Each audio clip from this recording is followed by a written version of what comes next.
আসসালামু আলাইকুম।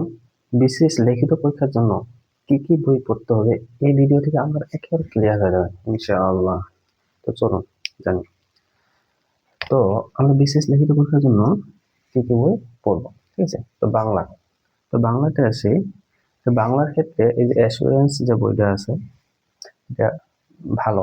বিশেষ করে যে আমরা যদি ভাব সম্প্রসারণ সারাংশ বা এই যে রচনাগুলো আছে এগুলো যদি মোটামুটি একটা পড়তে চাই তাহলে এই বইটা ভালো, ঠিক আছে? এখন আরেকটা বিষয় হচ্ছে এই যে গ্রন্থ সমালোচনা যে আসে বাংলার জন্য, কি গ্রন্থ সমালোচনার জন্য কি সবচেয়ে একটা বেস্ট বই হচ্ছে শিক্ষক গ্রন্থ সমালোচনা মহসিনা নাজলা। ওনার যে বইটা আছে এটা সবাই পড়ে। আর আমরা যে যে বাংলা যে পাঠটা আছে, বাংলা পাঠ এবং বাংলা যে সাহিত্য পাঠগুলো আছে, ঠিক আছে, এই সাহিত্য পাঠের জন্য শিকড় বাংলা সাহিত্য পাঠ এটা হচ্ছে মহসিনা নাজলার বই। এই বইটা খুব একটা বেস্ট বই। আর আমরা পিলির জন্য যে বইটা যদি অগ্রদূত বই পড়ে থাকি তাহলে হয়তো এটা আমরা হালকা যে মানে লিখিত পরীক্ষা বাংলা পরীক্ষার আগে বা লিখিত পরীক্ষার আগে হালকা এটা আমরা রিভিশন দিতে পারি। মাঝে মাঝে হয়তো এখান থেকে কিছু কিছু প্রশ্ন আসতে পারে। এই এখন আমরা যে ইংরেজির দিকে যাই, তো ইংরেজির জন্য আমরা কিভাবে প্রিপারেশন নিতে পারবো? ইংরেজি ক্ষেত্রে এক্সপিরিয়েন্স বইটা ভালো। বিশেষ করে এখানে প্যাসেজগুলো প্র্যাকটিস করার জন্য আর এসে প্র্যাকটিস করার জন্য হয়তো এক্সপিরিয়েন্স বইটা ভালো। হ্যাঁ, এখন এইখান থেকে এখন আমাদের এই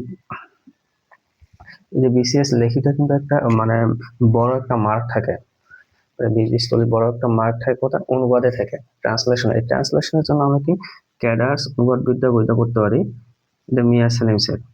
আরো অন্য কোনো অনুবাদ বিদ্যা বই আছে, এই যে কোনো একটা বই পড়লে হবে, জাস্ট আমাদেরকে প্র্যাকটিসটা করতে হবে।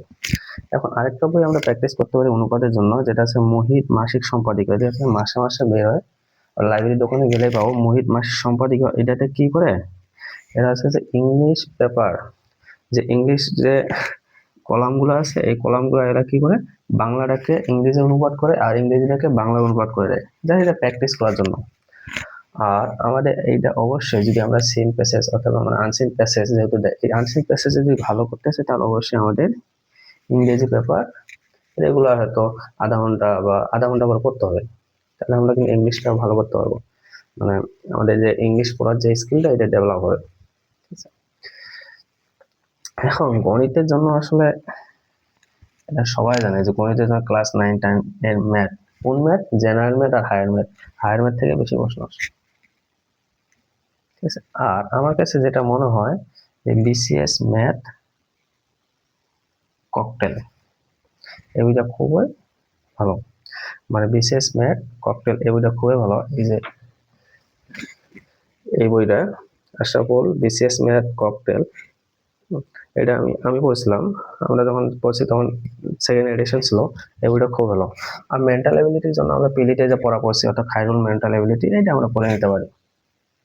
ওকে, এখন আমরা যদি যাই এই যে বাংলাদেশের জন্য ইউনিক বইটা মোটামুটি ভালো। আর আমরা বাংলাদেশের যে সংবিধান যদি পাঠটা পড়তে চাই, এই সংবিধান পাঠটার জন্য আমরা কি সহজ ভাষায় বাংলাদেশের সংবিধান অর্থাৎ আরিফ খানেরটা এটা পড়তে পারি সংবিধান, ঠিক আছে? এখন আমরা শুরুতে হয়তো ইউনিক বইটা দিয়ে শুরু করবো, পরবর্তীতে আরো আমাদের হয়তো অনেক বই পড়া লাগতে পারে। যেমন শিকড় বইও আছে, শিকড় বইটা আমি পরবর্তীতে পড়ছিলাম। তো আমরা তার ম্যানুয়াল আছে, তো আমরা প্রথম ইউনিক দিয়ে শুরু করবো। এখন আন্তর্জাতিকের জন্য আমরা কি করতে পারি, যে যখন আমি ধরেন যে মানে পিলি পরীক্ষা দিয়ে আসলাম, হয়তো আমার কাটমার্ক মানে মনে হলো যে আমি টিকবো, তো তখন আমি কি করলাম, আসার পর অ্যানাটমি অফ ওয়ার্ল্ড পলিটিক্স এই বইটা অ্যাটলিস্ট আমাকে পড়তে হবে। মিরাজ মিয়ার বই,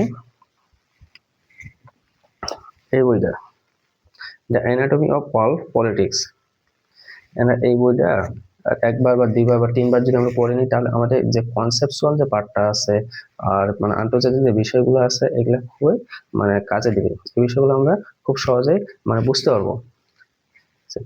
আর আমরা এই যে কনসেপচুয়াল পার্টের জন্য আরেকটা আছে যে পড়তে পারি যে বিশেষ লিখিত আন্তর্জাতিক বেসিক ভি, ওদের নাইমের যে বেসিক ভি বইটা আছে, এই বেসিক ভি বইটা আমরা পড়তে পারি। আন্তর্জাতিক বিষয় হলে বেসিক ভি বিশেষ লিখিত প্রার্থীদের জন্য এই বইটা আমরা পড়তে পারি। আর যে পরবর্তীতে হয়তো বিভিন্ন মাসিক সম্পাদকীয় বের হয় আন্তর্জাতিক, এই বিষয়গুলো আমরা রেগুলার পড়বো। আর পেপার পড়া তো কোনো বিকল্প নেই।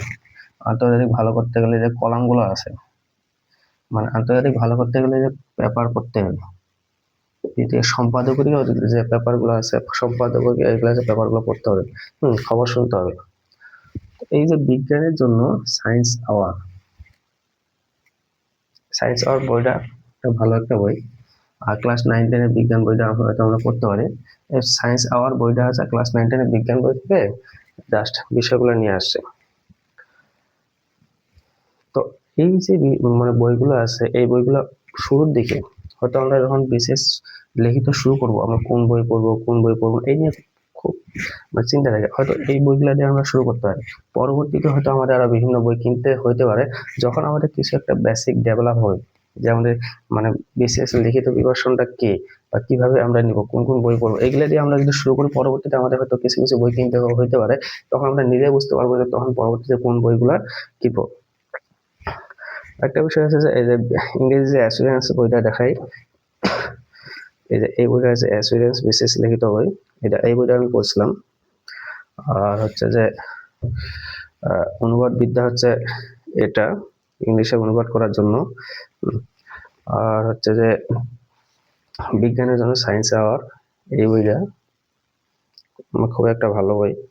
আর আমি মানে আন্তর্জাতিকের জন্য আরেকটা বই পড়ছিলাম, এটা আমার খুব ভালো লাগছিল, রিটেন মিনিয়া আন্তর্জাতিক বিষয়াবলী, হাসান জাহিদের রিটেন মিনিয়া।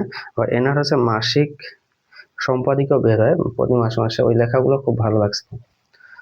ধন্যবাদ, ভালো লাগলে লাইক করুন, সাবস্ক্রাইব করুন।